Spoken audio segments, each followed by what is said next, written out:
ভাই আমরা নাচ গাই বলে আবার ছোট করিয়েন না আমাদেরকে। আমরা নাচ গাই, এটা আমাদের গর্বের বিষয় ভাই। নাচ গাইলে কেউ মূর্খ হয়ে যায় না, নাচ গাইলে কেউ লেখাপড়া কম জানে না। আল্লামা নূরি গোটা জীবন নাচও গেয়েছেন, আবার ওনার লাইব্রেরিতে আমি বিশ্বের বিখ্যাত মুসান্নিফদের লেখা কিতাব পড়তেও দেখেছি, পড়াতেও দেখেছি। শেরে মিল্লাত মুফতি উবাইদুল হক নাইমি রহমতুল্লাহ আলাইহি নাতে রসুল পড়ে পড়ে আল্লামা জামির, আল্লামা রুমির, আল্লামা বুসরির নাত পড়েছেন। গোটা জিন্দেগি নাত পড়া তো আল্লাহর সুন্নত, ঠিক কিনা বলেন? আমাদের সামনে একটা জিনিস ব্যানারের শোভা পাচ্ছে বড় বড় অক্ষরে, সেটা হলো Ala Hazrat conference. I would like to say all of you please focus the banner. আপনারা প্রত্যেকেই ব্যানারের দিকে একবার ভালো করে তাকাবেন, এখানে লেখা আছে আলা হজরত কনফারেন্স। সুতরাং আমি ওই দিকে যেতে চাই।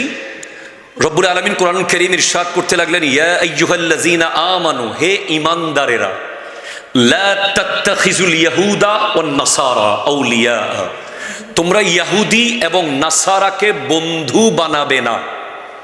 বাদহুম আউলিয়াউ বাদিন, তারা একে অপরের বন্ধু। ওয়ামান ইয়াতাওয়াল্লাহুম মিনকুম ফাইন্নাহু মিনহুম, এর পরেও যদি তোমরা তাদেরকে বন্ধু বানাও তোমরা তাদের হয়ে যাবে, আল্লাহর থাকবে না। ইন্নাল্লাহা লা ইয়াহদিল কওমাজ জালিমিন, আল্লাহ জালিম সম্প্রদায়কে হেদায়েত করে না। তো আমাদেরকে ইহুদি এবং নাসারা থেকে বাঁচানোর জন্য আমাদের কাছে ডিফেন্স সিস্টেম আছে। আপনি জানেন আমেরিকা যখন ইরানকে মারে, ইরান তাদের ডিফেন্স সিস্টেম অন করে দেয়। হাইপারসনিক মিসাইলগুলো ঠিকভাবে ফেলতে পারে না ইরানের ভূখণ্ডে, এজন্য ইরান দাঁড়িয়ে থাকে বুক ফুলিয়ে। ইরান যখন ইসরায়েলকে মারে, ইসরায়েল তাদের আয়রন ডোম অন করে রাখে, 200টা মারলে একটার বেশি ফেলতে পারে না। কেন? এটাকে বলে ডিফেন্স সিস্টেম। আমাদেরও ডিফেন্স সিস্টেম আছে, সেজন্য আমরা লিওনেল মেসিকে নবীর সাথে তুলনা করি না, ঠিক কিনা কথা বলেন? আমরা মেসিকে বাপ আব্বা ডাকি না, আমরা মেসিকে নিজের জামাই বলে আমাদের মহিলারা বলে না, আমরা কোনো ইহুদি নাসারাকে বন্ধু বানাই না, কারণ আমাদের ডিফেন্স সিস্টেম অন। এখন আপনি জিজ্ঞেস করবেন ডিফেন্স সিস্টেম কি? আমি আপনাকে বলবো আমাদের ডিফেন্স সিস্টেম হলো সাহাবায়ে রসুল আর আহলে বাইতে রসুল। আহলে বাইতে রসুল, সাহাবায়ে রসুল এবং আওলাদ রসুল। তো এখন প্রশ্ন হবে, এই ডিফেন্স সিস্টেম আপনাকে চিনালো কে? এগুলো আপনার পর্যন্ত আনলো কে? এগুলো সম্পর্কে ধারণা দিল কে? যদি কে কে কে প্রশ্ন করেন তখন উত্তর আমি দেব আলা হযরত ইমাম আহমদ রাজা খান ফাজিলে বেরলভী রহমতুল্লাহ আলাইহি। জোরে বলেন সুবহানাল্লাহ। But it is very shocking news that we don't know about আলা হযরত totally. আমরা আলা হযরতকে সামনে এনেছি শুধু ওয়াহাবি সুন্নি দ্বন্দ্বের জন্য। আলা হযরত ইমাম আহমদ রাজা খান ফাজিলে বেরলভী রহমতুল্লাহ আলাইহি যে an ocean, একটা সমুদ্র, এটা একটা জগৎ, যাকে নিয়ে ওয়ার্ল্ডের 24 জন স্কলার অলরেডি পিএইচডি করে ফেলেছে। আপনারা জানেন ডক্টর অফ ফিলোসফি নামের আগে ড লাগানোর জন্য একটা বিষয়ের উপর আলাদা করে থিসিস করে কারোর সাথে মিলতে পারবে না, কোনো নকল হতে পারবে না, কপি হতে পারবে না, আলাদা আপনাকে থিসিস গবেষণা করে দেখাতে হবে ইউনিভার্সিটিকে। তখন বিশ্ববিদ্যালয় আপনাকে ড লেখার অনুমতি দেবে ডক্টর। এই রকম বিশ্বের 24 জন স্কলার ইমাম আহমদ রাজা খান ফাজিলে বেরলভী রহমতুল্লাহ আলাইকে নিয়ে পিএইচডি করেছে।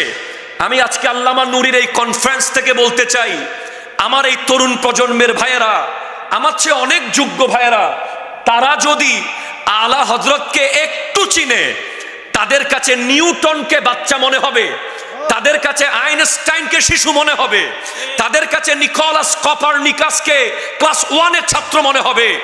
আলা হযরত ওই লেভেলের বিজ্ঞানী ছিলেন। তো আলা হযরত ইমাম আহমদ রেজা খান ফাজিলে বেরলভী রহমতুল্লাহ আলাইহির শুধু সায়েন্স নিয়ে আমি একটু বলবো। আলা হযরত ইমাম আহমদ রেজা খান ফাজিলে বেরলভী রহমতুল্লাহ আলাইহি ওই বিজ্ঞানী, পৃথিবীতে 8 বছর বয়সে, প্লিজ 8 বছর বয়সে হেদায়েতুন নাহুর আরবিতে ব্যাখ্যা গ্রন্থ লেখার মতো আইকিউ হেদায়েতুন নাহু কি জিনিস আপনাদের কোনো ভাই বেড়াদা যদি মাদ্রাসায় পড়ে আজকে গিয়ে জিজ্ঞেস করবেন। আল কালিমাতু লফজুন উদিয়া লিমানান মুফরাদিন মুফরাদান মুফরদুন, এই লাইনটার ব্যাখ্যা জিজ্ঞেস করলে বুঝতে পারবেন আল্লাহ আমরা ফকিরদেরকে পড়ানোর সুযোগ দিচ্ছে জামিয়াতে। এই কিতাব বোঝার জন্য আমাদের মুখতারুন নাহু, মিসবাহুন নাহু, দারায়াতুন নাহু, রেওয়ায়াতুন নাহু এতগুলো সরা পড়ে ক্লাসে এক লাইন বুঝাতে কিয়ামত হয়ে যায়। সেই কিতাবের ব্যাখ্যা লিখেছেন আরবিতে মাত্র 8 বছর বয়সে আলা হযরত। আপনি কেন এদিক সেদিক যাচ্ছেন? কেন অমুক সমুকের ভক্ত হচ্ছেন?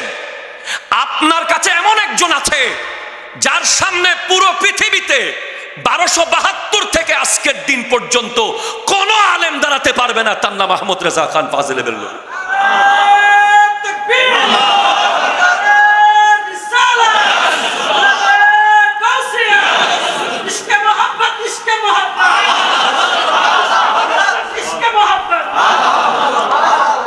আপনি জানেন না বিদায় আপনি জানেন না। আপনি শুধু নিজেদের ভিতরে না, নিজেদের বাইরে আপনি প্রত্যেক কমিউনিটিতে গিয়ে দেখাতে পারবেন যে আমি আহমদ রেজার মানুষ, আহমদ রেজা আমাদের মানুষ। আপনি সেটা বলতে পারবেন। সেরকম একজন ব্যক্তি আমাদের কাছে আছে যিনি আন-নূর অন-নাওরা একটা কিতাবের মধ্যে পানির ফিজিক্যাল প্রপার্টিসকে 350 ভাগে ভাগ করেছেন। 350 ভাগে পানিকে যিনি ভাগ করেছেন তার নাম ইমাম আহমদ রেজা খান ফাজিলে বেরলভী।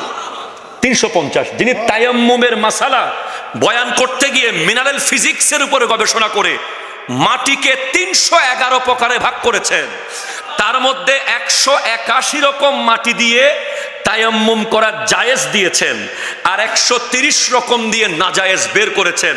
তার নাম আহমদ রেজা খান ফাজিলে বেরলভী, যিনি 30 বছর বয়সে মেডিকেল এমব্রোলজির উপর গবেষণা করে কিতাব লিখেছেন, যিনি 1896-তে আস-শামসাম কিতাবে আল্ট্রাসাউন্ড মেশিনের সাথে কোরআনের সম্পর্ক প্রমাণ করেছেন, যিনি 1896-তে টপোলজির উপর গবেষণা করেছেন, যিনি 1908-এ ল্যাপ্রোলজির উপর গবেষণা করেছেন, যিনি এমন গবেষণা করেছেন যে 200 বছর ধরে সূর্য আর পৃথিবী কে কার সাথে ঘুরছে এই ভুল তথ্যের ব্যাখ্যা দিয়ে আমাদেরকে সঠিক তথ্য যিনি দিয়েছেন, যিনি টলেমির ব্যাখ্যাকে ভুল প্রমাণ করেছেন, যিনি নিকোলাস কোপারনিকাসের ব্যাখ্যাকে ভুল প্রমাণ করেছেন, তার নাম ইমাম আহমদ রেজা খান ফাজিলে বেরলভী রহমতুল্লাহ আলাইহি।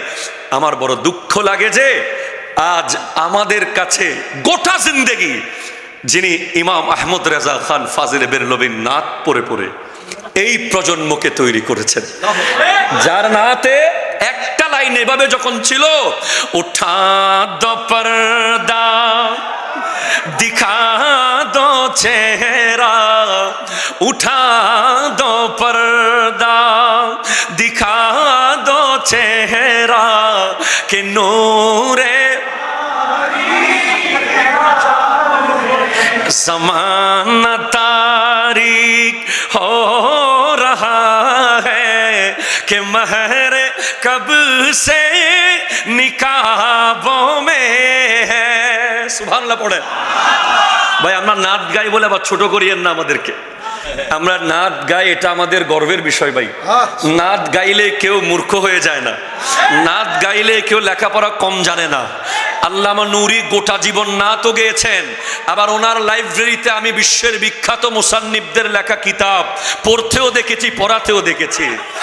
শেরে মিল্লাত মুফতি উবাইদুল হক নাইমি রহমতুল্লাহ আলাইহি নাতে রসুল পড়ে পড়ে আল্লামা জামির, আল্লামা রুমির, আল্লামা বুসরির নাত পড়েছেন। গোটা জিন্দেগি নাত পড়া তো আল্লাহর সুন্নত, ঠিক কিনা বলেন? যদি আপনি জিবরিল আলাইহিস সালামের সাহায্য চান আপনি নাত পড়বেন, আল্লাহুম্মা আইয়িদহু বিরুহিল কুদুস, এই দোয়ার আপনিও শামিল হয়ে যাবেন।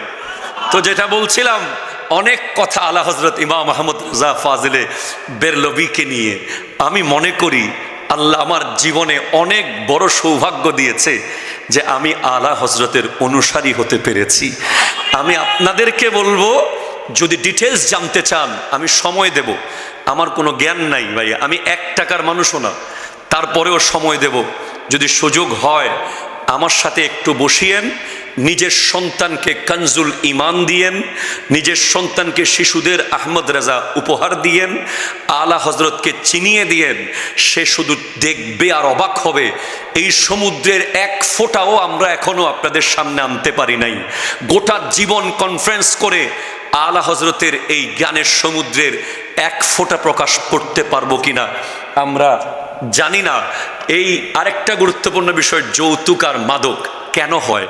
কারণ যারা আলা হজরতকে চিনবে, যারা আলা হজরতকে মানবে, তাদের তো যৌতুক আর মাদক নিয়ে যৌতুক নেওয়ার মতো মাইন্ড থাকবে না। তাদের দিল তো হয়ে যাবে মদিনাওয়ালার, তারা তো মদিনাওয়ালার হয়ে যাবে। কেন? ওই তাফসিরে রুহুল মানির লেখক যিনি ওনার মুরিদ, ওনাকে এসে বলছে, আল্লামা সৈয়দ মাহমুদ আলুসি বাগদাদি রহমতুল্লাহ আলাইহি, ওনার মুরিদ এসে বলছে, হুজুর, উনি বড় ব্যবসায়ী ছিলেন, হুজুর আপনার জাহাজ ডুবে গেছে। তো উনি বলছেন মুরিদকে, আলহামদুলিল্লাহ, এত বড় জাহাজ কোটি টাকা নিয়ে ডুবে গেছে, আলহামদুলিল্লাহ, সাগরে। কিছুক্ষণ আরেক মুরিদ এসে বলছে, হুজুর জাহাজ যেটা ডুবছে এটা আপনার না আরেকজনের। উনি এবারও বলছে আলহামদুলিল্লাহ।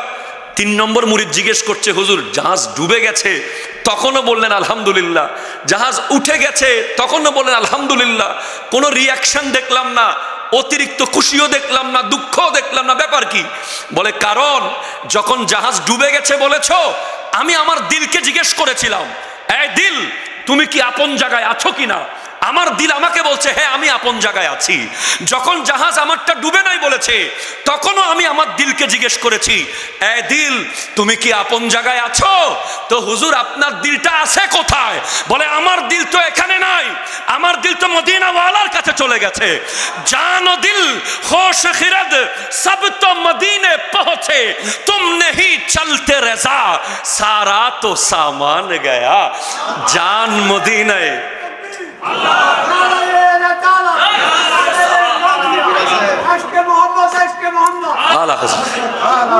আমি কোন আমরা আছি সেখানে, হ্যাঁ আমরা সবাই সেখানে আছি।